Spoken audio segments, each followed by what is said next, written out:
Found lifeless on the toilet floor of his Graceland residence, Elvis Presley was certified dead just hours later at barely 42 years old.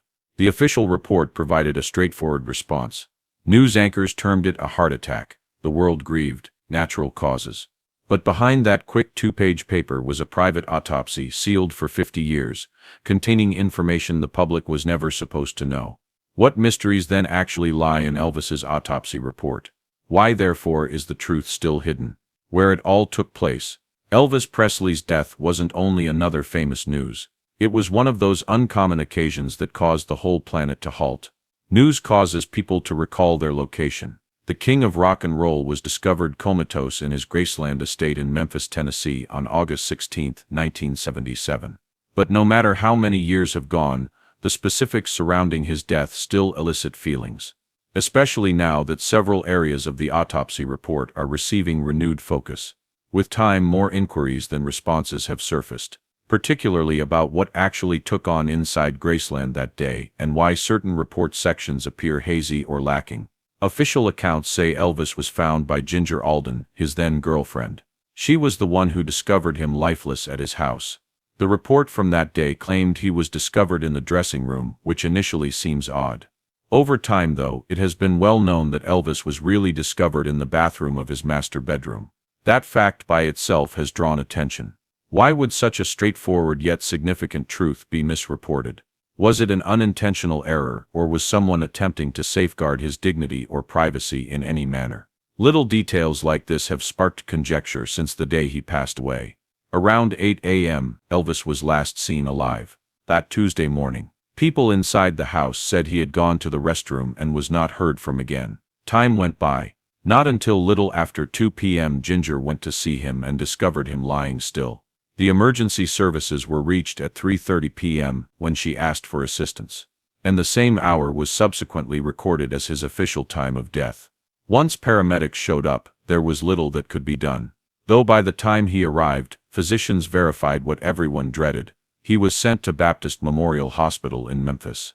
Presley was already dead. The hospital report said he was dead on arrival, so ending an era for millions of fans. His cherished residence, Graceland's location, provided further emotional gravity. Graceland was not only a residence. Elvis had invested his heart there, his safe haven, his escape from celebrity, and where he spent the most of his last years. His death there, alone behind locked doors, resonated with others. Though in that last moment he was merely a man in his own house, coping with the same physical challenges many others experience, but few discuss openly. The world called him the greatest celebrity. People are still captivated by the difference between his public image and inner suffering today. His unexpected death was devastating, but the aftermath sparked even more uncertainty. The medical report that followed appeared rather short for someone as renowned as Elvis. At just 2 pages, it lacked most of the essential information one would anticipate, such as his particular time of finding, body temperature, and exact weight. The report's empty areas let hypotheses flourish. An autopsy was conducted, but his father, Vernon Presley, requested that the complete findings be kept under wraps, which did not help matters either. Locked up, that report will not be unsealed until 2027, 50 years after Elvis's death. Fans were forced to speculate what might be in the report requiring such long secrecy. Ginger Alden's story was tragic back to the day of his death. She claimed she discovered Elvis face down, obviously in pain, and sought to obtain help right away. But the paramedics and she could do nothing.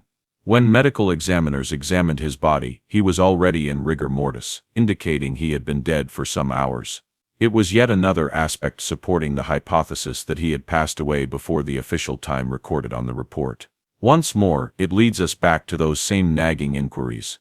Was all the documentation accurate? Were some specifics taken out on purpose or softened?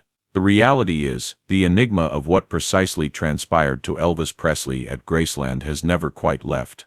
Every time someone looks back at the timeline of that day or examines the autopsy report, they discover something that doesn't quite fit. Perhaps that's also the reason for the ongoing interest.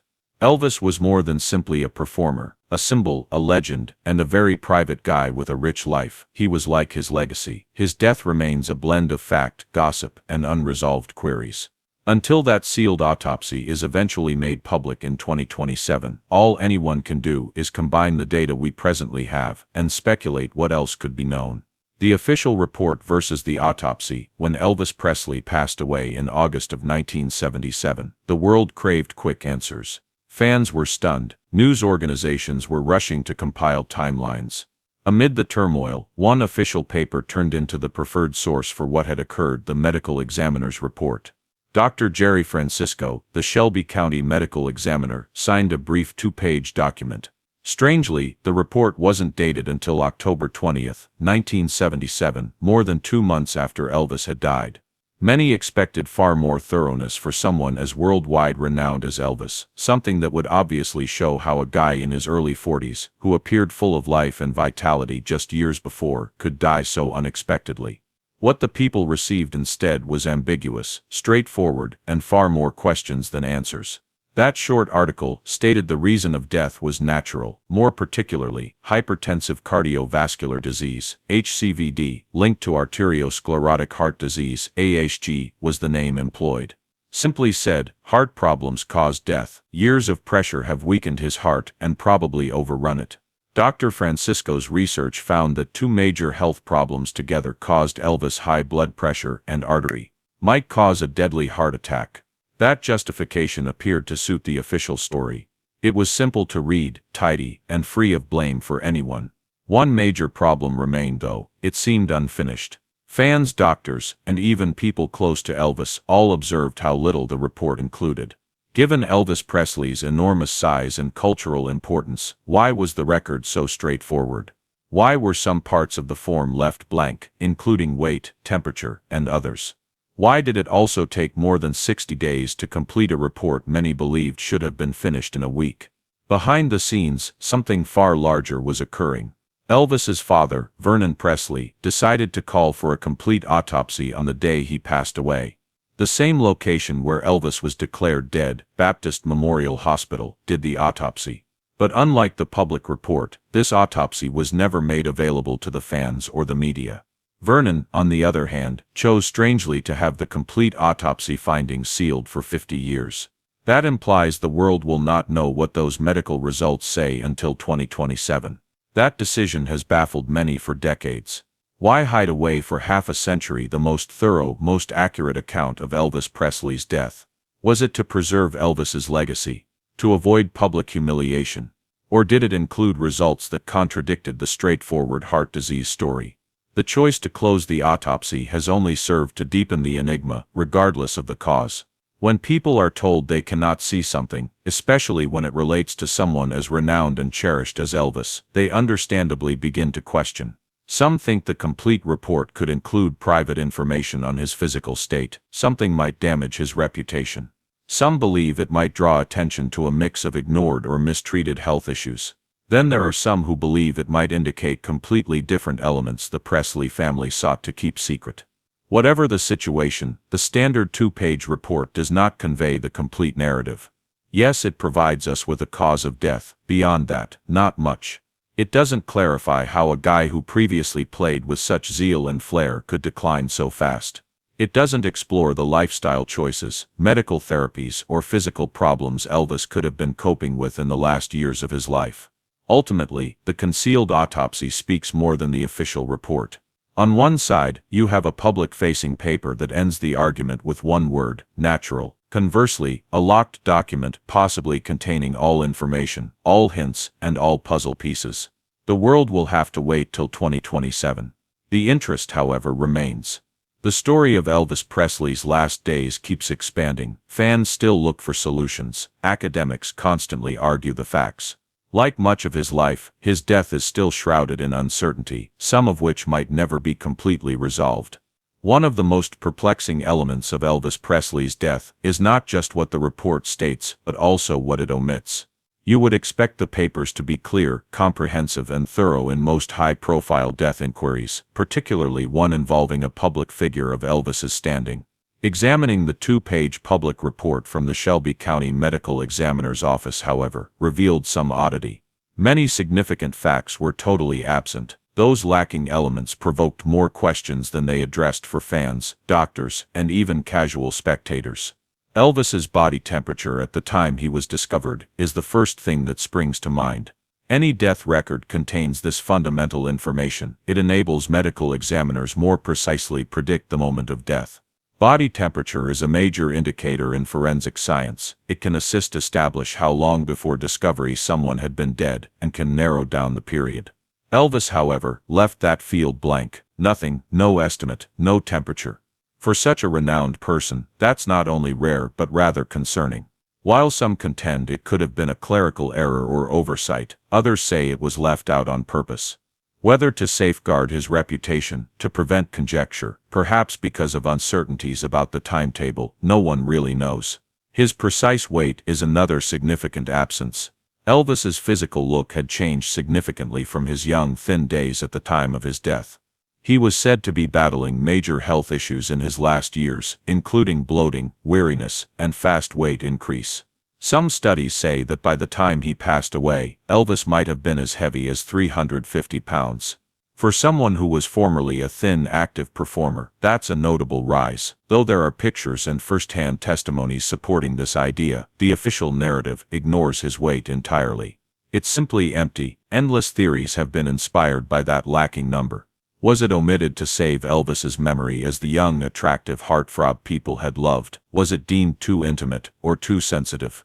Did the medical staff just fail to document it? Then, when you think about other fundamental information, like the approximate time the body was found or when rigor mortis started to set in, these omissions appear all the more questionable.